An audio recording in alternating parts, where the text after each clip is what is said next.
Peter Greenberg's live global travel update is presented to you by Colette. Discover the world. Guided travel since 1918. Hello, everybody. Happy first Thursday of March. Can't believe it's March already, 2025. Hope you're having a great time wherever you happen to be. We're broadcasting right now from Charleston Place, great hotel right here in the very charming city of Charleston, South Carolina. If you saw that photograph of me before we went to the actual show today, you saw me with well, let's just say I caught a couple of redfish in the harbor. That was a lot of fun with the chef from the Bennett Hotel. And then we went back in the kitchen and cooked it up. It was a lot of fun. So thank you to Edgar Cano, the chef, the Hotel Bennett guys, and of course, all the folks here at Charleston Place in Charleston, South Carolina. Lots of stuff to get to today. Let's get to it. Obviously, we're dealing with tariffs and trade wars. What's going on with your travel? Does it have an impact? Short answer, you bet it does. When you take a look at what's going on with steel, with fuel, with just the cost of goods and services, that means prices have nowhere to go but up. That's not just at Target or at the grocery store or eggs, it's airline tickets as well. And this is compounded by a noticeable, and I'm not kidding, noticeable drop-off in foreign visitation to the U.S. About 20 to 22% lower at this time of the year than last year of foreign visitors coming to the U.S. And when asked, the overwhelming reason that they're giving is they perceive America to be unwelcoming right now. Go back 8 years, didn't that just happen when Trump started the original Muslim ban? Same thing, a big drop-off. But this is being compounded by something else that predates the Trump administration, goes back a couple of administrations, a mess up in the State Department. Wait times for visas for folks who want to come here as tourists can be as high, I'm not making this up, 400 days, more than a year. Would you wait 400 days to go to Europe? No, you'd go somewhere else. And that's exactly what's happening. They're giving up on the U.S. because the wait times to get just a typical tourist visa are outrageous, and they're going somewhere else. So the bottom line is we're suffering a trade balance, or I should say a trade imbalance. And as a result, how do you make for that shortfall? Airfares have nowhere to go but up, up, and away. Now, is it happening today? No. Well, there's a lag time. We just found an airfare the other day. I'm not making this fare up. From San Francisco to Cairo, $435. You can't get from New York to Denver for $435. So on international routes, check it out. We've seen so many fares of under $500 between now and the end of this month. In fact, one airline, American Airlines, is saying to their frequent flyers, if you book a flight and fly it in March, we're going to give you major bonus points. Of course, good luck redeeming them, but you get the concept. They're trying to fill seats. There's an immediate impact here that some of you can actually take advantage of if you plan and act quickly. In the long term, I think we're all going to be in trouble because they've got to make up the shortfall, and they make that up with increased airfares and decreased frequencies. You're going to see airlines start to pull out of service that they can no longer sustain. Speaking of no longer sustaining, I just had a chance to take a look at the last financial results for Spirit Airlines. You may remember they filed for Chapter 11. They were operating under Chapter 11 bankruptcy protection. They've now emerged from that, but now we're looking at their financial numbers. In the last quarter of 2024, they were operating at a 22% negative margin. I don't know a single business ever that can operate with a negative 22% margin. Spirit needed to merge a long time ago. Remember, Frontier was about to take them to the dance. Then JetBlue showed up with a bigger offer. They went for that. The Justice Department blocked it based on anti-competition issues. And went into a free fall, filed for Chapter 11 last year. They've now emerged from it, but that doesn't mean they're emerging stronger. It's sort of like you're on death row and the governor called prior to the execution. So they still need a partner. They really can't remain standalone. The numbers don't support it. We're talking serious billion-dollar debt here that they're going to have to figure out beyond just restructuring it, just to continue to operate. So if you're flying Spirit now, you shouldn't have any worries. They're not operating under Chapter 11. They're still operating. As long as you buy your ticket with a credit card, you're protected. That's a long-standing protection, by the way, on any airline or any travel purchase you make, whether it's an airline, hotel, cruise line, rental car. Always pay with a credit card. However, you're not going to see as robust a schedule for Spirit. They're cutting back.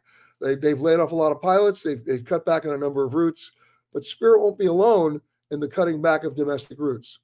The big deal this year, at least before the tariffs were announced, was airlines doubling and tripling down on their international routes. United becoming the largest international airline in the world because of it, and Delta and American also doubling and tripling down.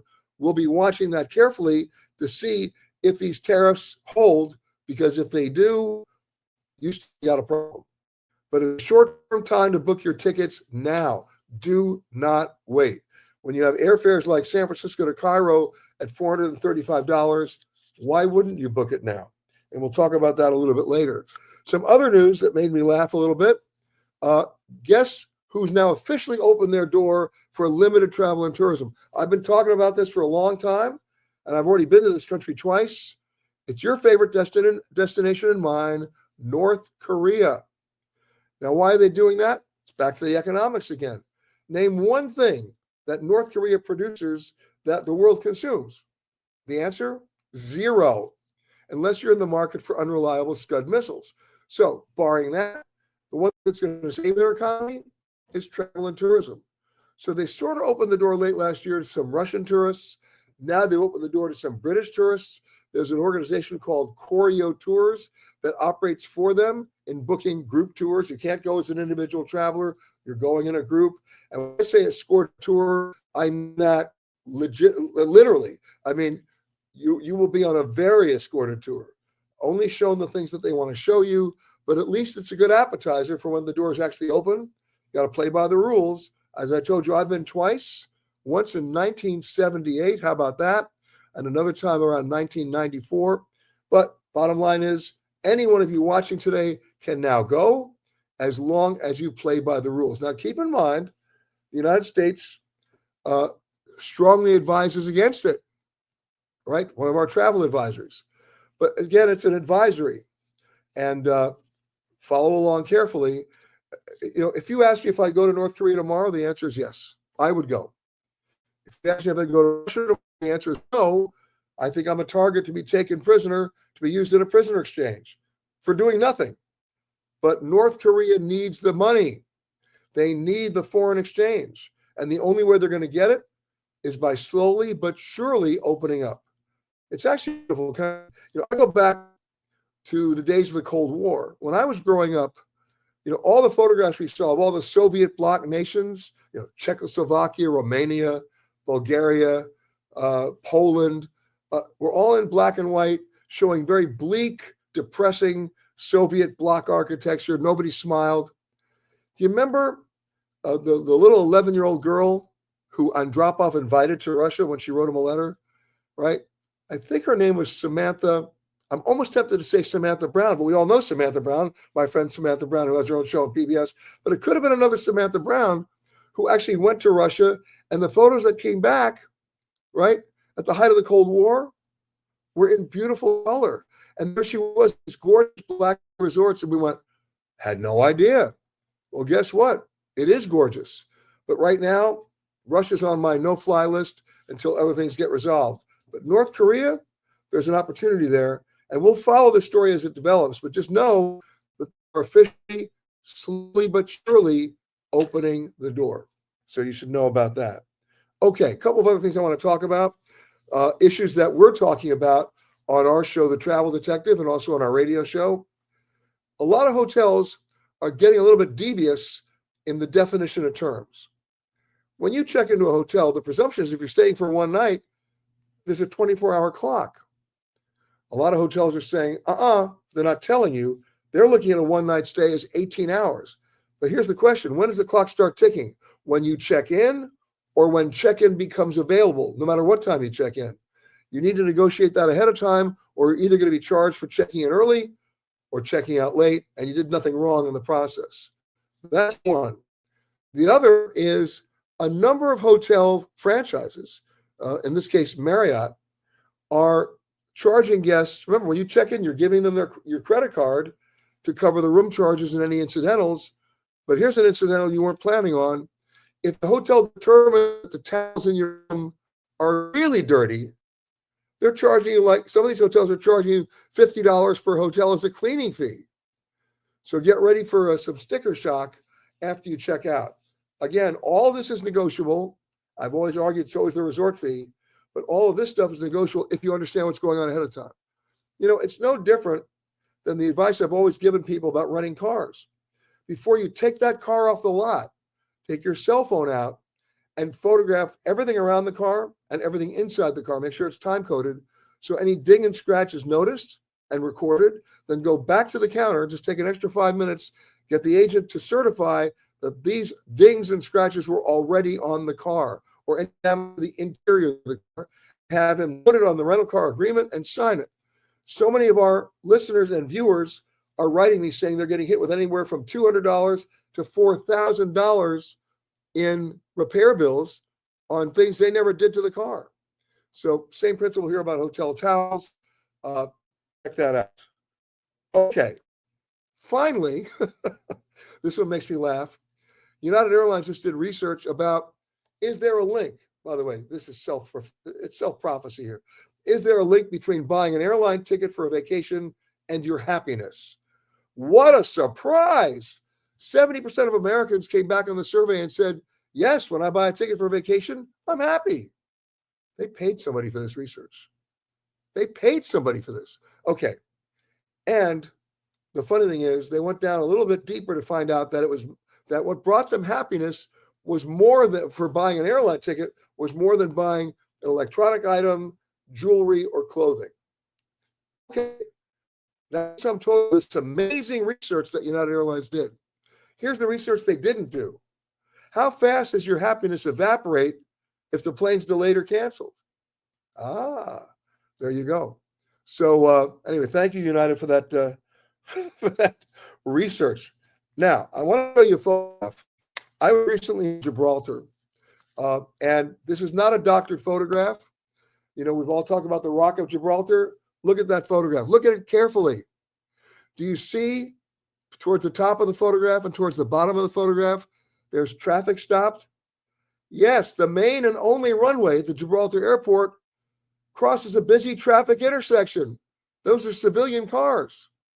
How'd you like to come to a screeching halt to let a 737 come flying by?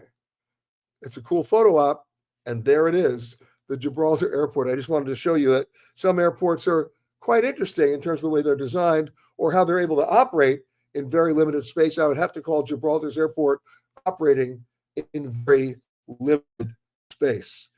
Okay, moving along. Let's go and say hello to some folks here.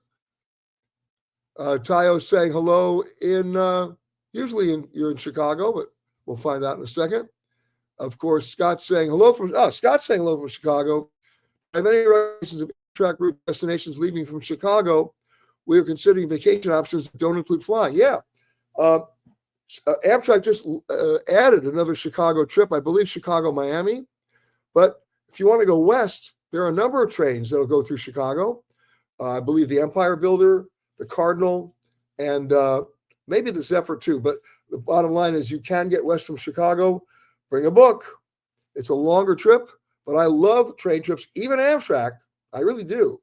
My favorite Amtrak trip, by the way, doesn't start in Chicago at all. Starts at the Penn Station in New York, stops briefly in Washington, D.C., and then heads directly south. It's the Southern Crescent, one of the oldest rail lines in America, and it goes through Mississippi and Alabama, up in Louisiana. The train starts about 2 o'clock in the afternoon from Penn Station and is scheduled, in quotes, to arrive in New Orleans at about 6 p.m. in the evening the next night. It never does because Amtrak doesn't control the tracks. It's controlled by the freight lines who don't care about having these 100-car freight lines lumbering on through. But bottom line is I still love the train. I still have the idea of it. Get yourself a sleeper car and a sleeping compartment. You'll be fine. And let me know what happens, Scott. Want to hear more about that? Jack's saying hello from Indianapolis. And, it's cold here and snow. Okay. Paul is saying hello from Ashland, Virginia. Have my ticket to DC Travel and Adventure Expo. Yes, I'll see you there in about 2 weeks. Speaking of that, I'm speaking let's throw this graphic up now that you mentioned it, Paul. I'm speaking this Saturday in Denver at the Denver Convention Center. And then a week later on the 15th, I'll be in the Bay Area in Santa Clara, California.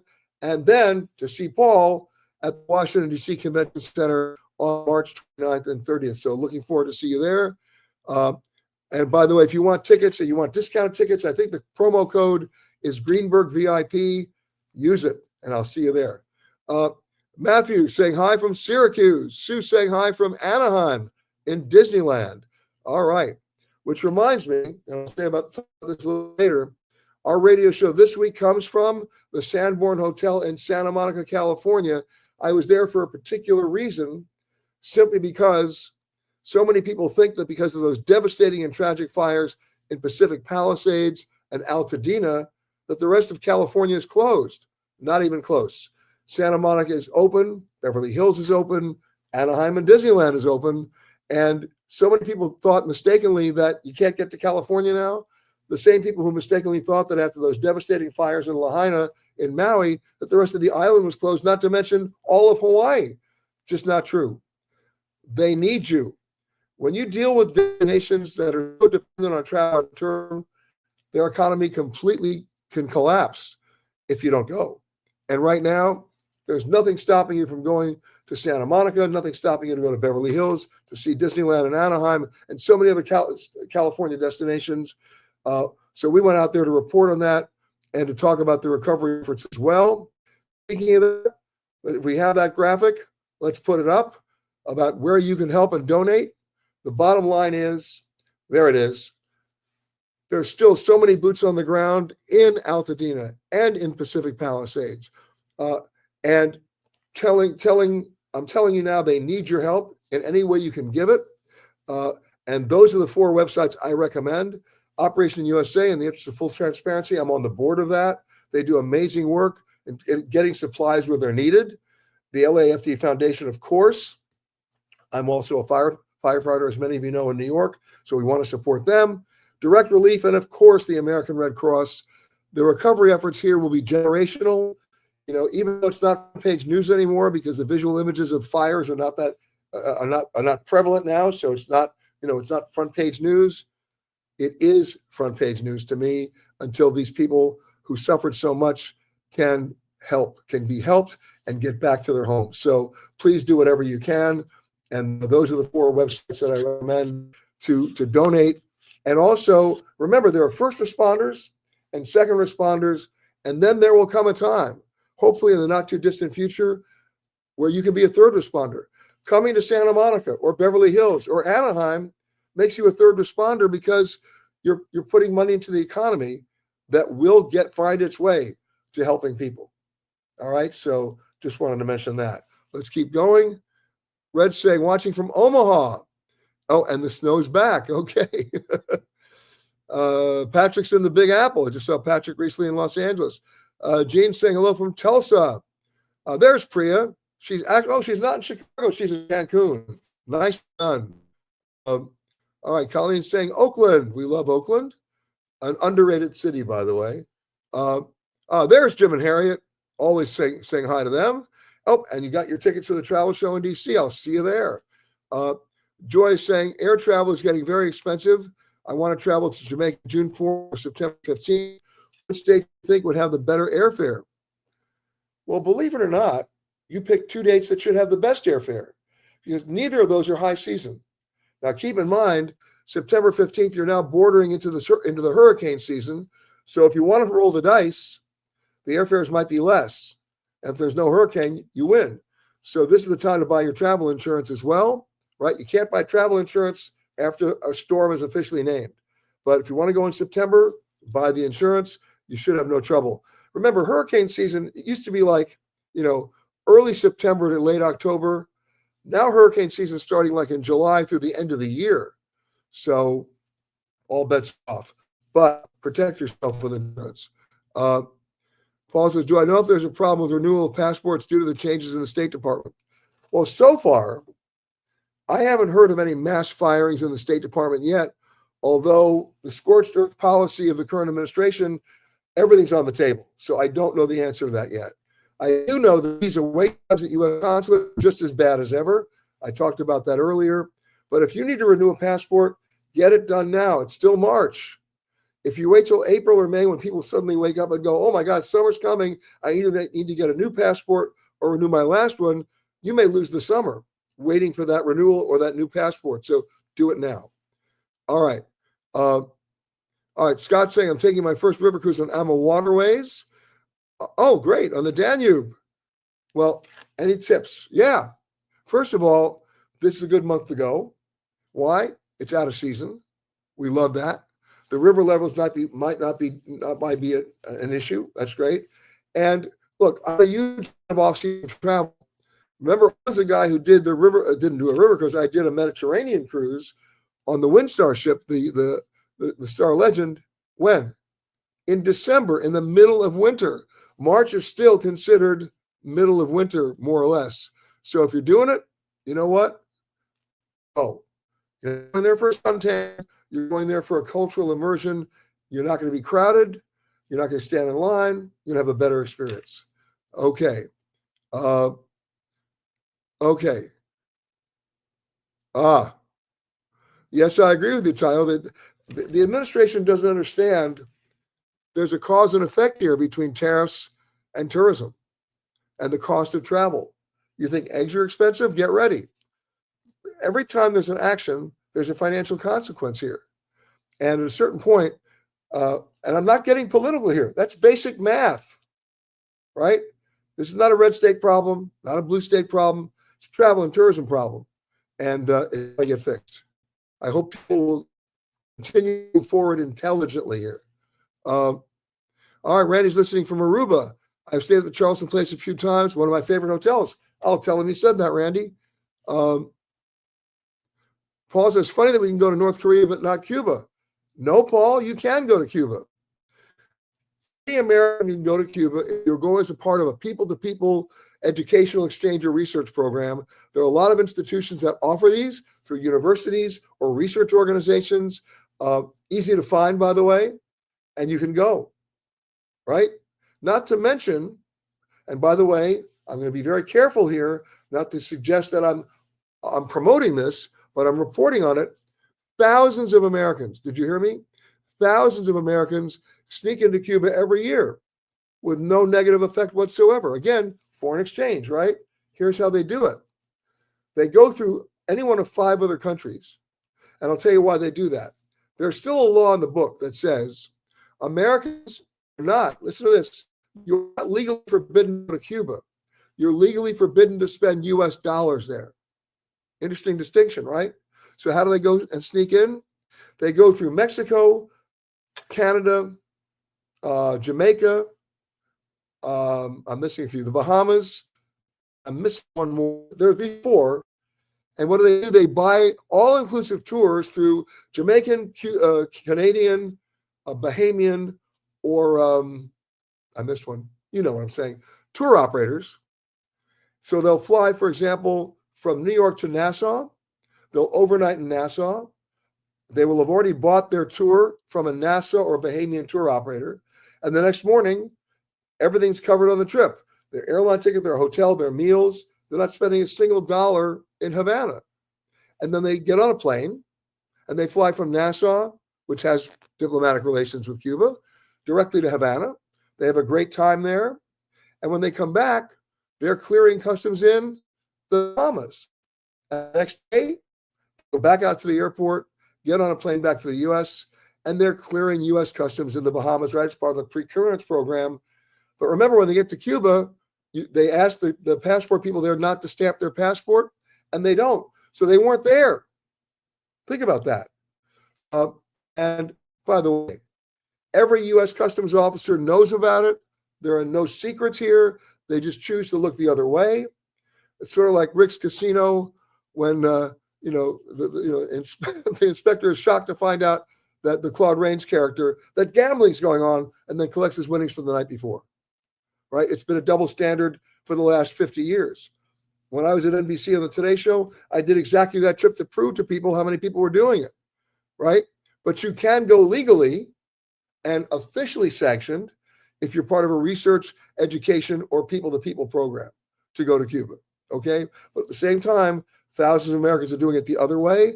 I'm not encouraging you to do that. I'm reporting the fact. Let's move on.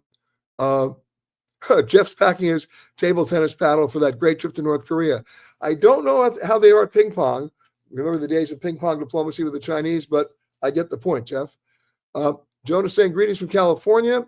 We heard that snowbirds from Canada are simply not heading to Florida this year. Yeah, they're boycotting. Canadian, look, if anything has unified all the provinces of Canada, it's been Donald Trump. Again, I'm not making a political statement. That's what's going on. Canadian Prime Minister Trudeau is essentially a lame duck, right? He'll be out of office soon. But right now, he's one of the most popular guys in Canada because he's basically saying, this is a bad idea and we don't like it. And he's reflecting 96% of the Canadian public. And you're right. Flights from Canada to the U.S. right now are half full or half empty, depending on what side of the fence you're on. Okay, Joyce saying, is it true that you need a real ID card by May to travel if you don't have a passport? I'm going to give you a qualified yes. The official deadline is May 25th to get real ID. You have to go to the Department of Motor Vehicles in your state to get that designation put on your driver's license. If you have a U.S. passport, as you correctly suggested, you don't need real ID at all. However, even though the deadline is May 25th, enforcement for it has been pushed back another 2 months. This is the can that's been kicked down the road since 2003. So you want to do the right thing if you don't have a passport, get it. But don't be surprised if it gets kicked down the road again. Okay. Tayo says, is there a way to is there a way to get around those pesky resort fees that are added to your bill each night? Yes, there is. Remember, you're paying with a credit card, right? That's what you give them when you check in. If the hotel doesn't disclose a resort fee when you make your reservation, if they don't disclose it when you check in, and you're only getting sticker shock when you check out, you can dispute the bill on your credit card bill because they didn't fully disclose it. However, there's another way to do it. It's all negotiable. People, just because you're going to be charged it, question them. I question mine every single time, and I get them taken off my bill at the time of check-in every single time. Because hotels don't make money when you just stay once. They make money when you stay once and have a great time and come back and tell your friends. And if enough of us with our wallet and say we're not putting up with resort fees, guess what? They get taken off the bill. All right? Let me know what happens. Okay. Red is confirming what I said. Airfare sales are incredible right now. Delta and American are offering Omaha to Italy or Greece for under $650 round trip. I rest my case, folks. Go now. Book it now before the rates go up. Okay? There you go. Jack says I take pictures before and after when I rent a car. Timestamp. Exactly my point, Jack. Way to go. All right. Sharon saying hello from New York. Do I think European tourism will decrease in tensions in Ukraine, Russia, continuing in other? Right now, European tourism, you talk about European tourism to Ukraine and Russia will decrease?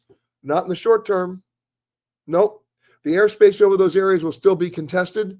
And that's why so many planes are diverting right now, burning extra fuel. Same thing's applying over parts of the Middle East and the Gulf. No. Right now, even if some kind of a peace deal is made between Ukraine and Russia, don't go right now because it can easily be broken overnight. History tells us that. Okay, Joan says, my husband will see you in the Bay Area on the 15th. Okay, so that means, Joan, Dennis and I will talk behind your back when I'm in Santa Clara. I'm looking forward to it. Make sure he says hello for me when I see him. Okay. All right, we'll continue to scroll down here. Okay, let's do this. Let's go to some of the pre-existing questions that you sent me earlier in the week. Here's one from Eric. I'm heading to Miami for spring break, but heard there are new rules. I know what they are. Well, if anybody who's asking about what the rules are for spring break, I want to stay away from you. Look, there'll be curfews. There'll be limits on number of people gathering in any one group. Miami and Fort Lauderdale are not really hopeful attractions. They don't really want you there. Listen, pick a place. I'm telling you. All right. Sarah says, you've highlighted recent accidents such as near misses and aborted landings. What measures do you think airlines and airports should implement to enhance passenger safety? Well, we could do that for 3 hours, and I will one day. But right now, everybody's got a responsibility here. The airlines have one in terms of how they schedule their flights. The airports have one in terms of their own capacity on runways, on taxiways, and at gates. And the FAA has a huge responsibility here, as well as the DOT, in terms of making sure that the schedules are realistic, and making sure that the airspace is realistic, and making sure that we're up to 100% staffing for traffic control centers, which we're not. And way beyond that, even a bigger problem, inspections of manufacturing, inspections of maintenance organizations, and inspections of just safety in general in terms of operations. There are deficiencies in every area I just mentioned. All right, ask for steps. There they are. Okay. Jeremy says, I listened to your radio show, and now I'm wondering how are cruise lines adapting to meet increased demand? Two things. There are more cruise lines coming out of the shipyards, meaning more ships of every size and pedigree. And besides that, they're changing their schedules. What did I just do on the Windstar ship? I cruised the Mediterranean in December. We were the only ship in the harbor. There were no lines anywhere on any of the stops in Barcelona, Valencia, Cartagena, Gibraltar. It was perfect, right? Did I get a suntan? No. Did I have a great time? You bet. And you're going to start seeing more and more cruise lines not only doing that, but picking overnights as opposed to getting in at 8 in the morning and leaving at 5 in the afternoon. One thought I suggest all of you is when you pick a cruise ship itinerary or a schedule or a time of the year that you like or a ship that you like, and you see you're going to be in certain ports, most of the time you're going to be booking through a travel agent. This is the time for a conversation. Get on the phone and say to them, I'm on ship X. We're going to be in St. Martin on such and such a day. You please tell me how many other ships in the port, in that harbor on that day. Or I'm going to be in Juneau, Alaska. How many ships will be in the harbor on that day? And if it's more than 2, don't go on that itinerary. The infrastructure will be exhausted. There won't even be enough bathrooms in port. This is not what you want. All right? It's up to you to ask those questions. Okay? Okay. Diane says, with hotel membership programs offering perks such as discounts and upgrades, are these schemes truly beneficial for travelers, or do the costs outweigh the rewards? Diane, I can do a 3-hour special on that alone. I'm going to try to say this as nicely as I can. All right? Because we're all addicted to frequent programs, whether they're frequent stay programs or frequent flyer programs. Anything to mileage points. Really, everything short of breathing, I want my points. Good luck redeeming them. Especially if you're using your credit card linked to that program for everything you're buying to generate even more points. That credit card's running about 26% interest. Only 51% of Americans paid their bill in credit cards in every month, which the other 49% are a game of catch-up. They will never win. So by the time at 26% interest, they accumulate enough points or miles, and assuming that the hotels or the airlines even want to give them that quote-unquote free ticket, it's already cost them $8,000 in interest. If you're going to use a credit card, use a cash back card. No more mileage or points cards. Cash back, number one. And number two, for everybody listening to me who's sitting on miles or points, may I remind you, these are not bank accounts. They accrue no interest. They are devalued by the day because they can. There are no rules governing how they manage these programs. Not only do they devalue them every day, that doesn't necessarily mean they're making the seats or the rooms available. This is terrible.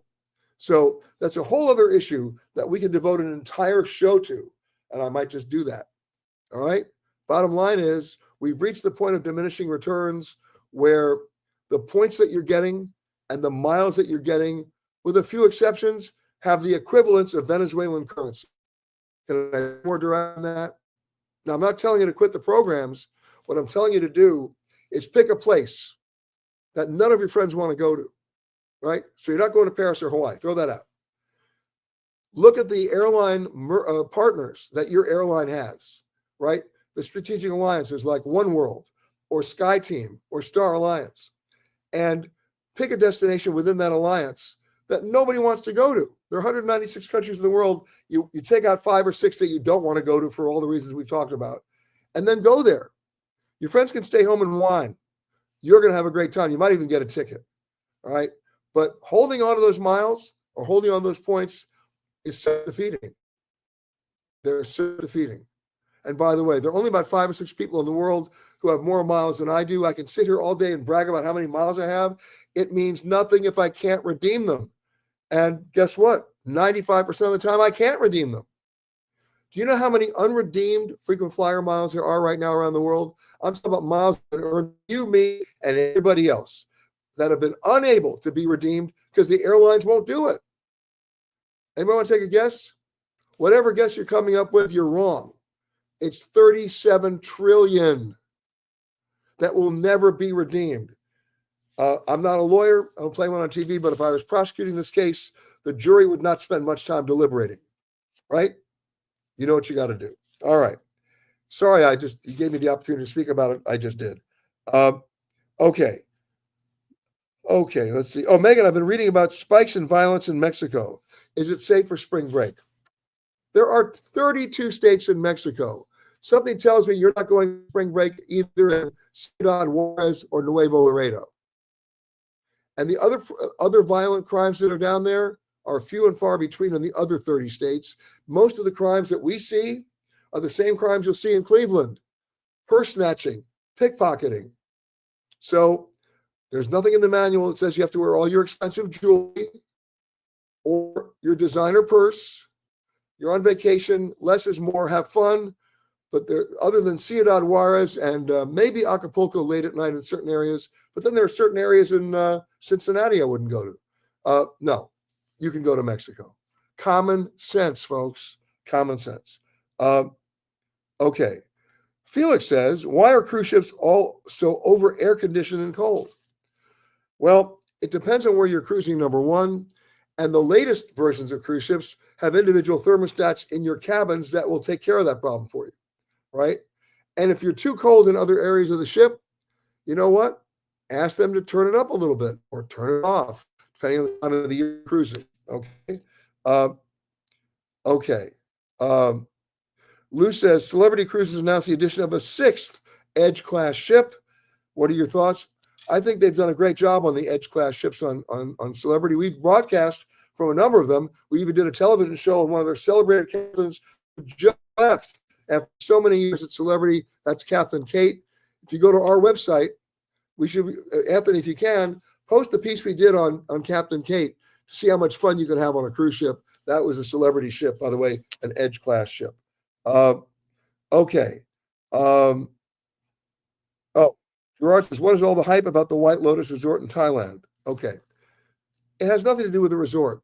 We've gone from jet setting to set jetting, right?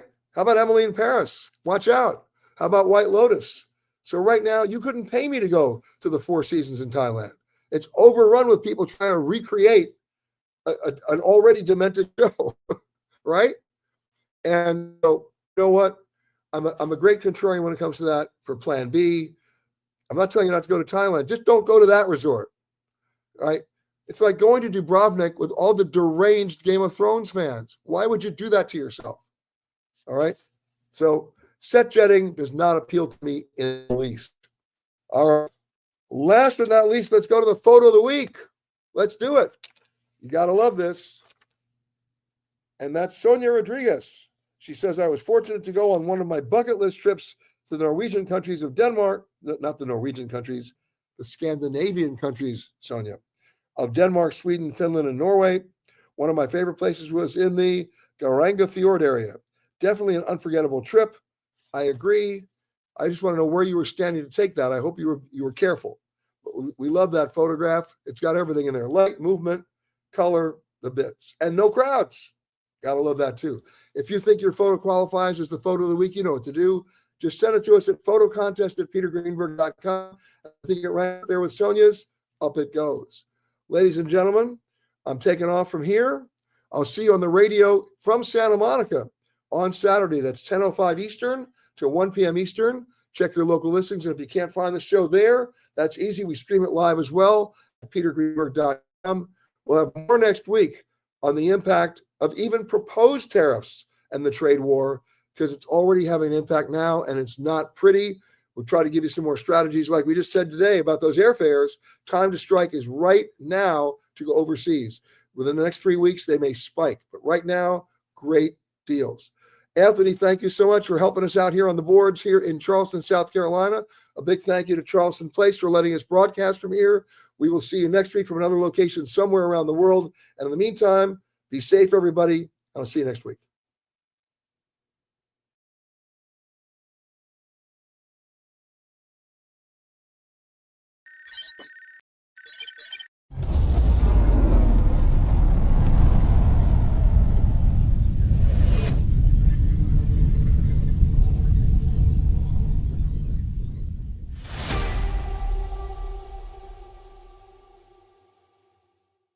Peter Greenberg's live global travel update is presented to you by Colette. Discover the world. Guided travel since 1918.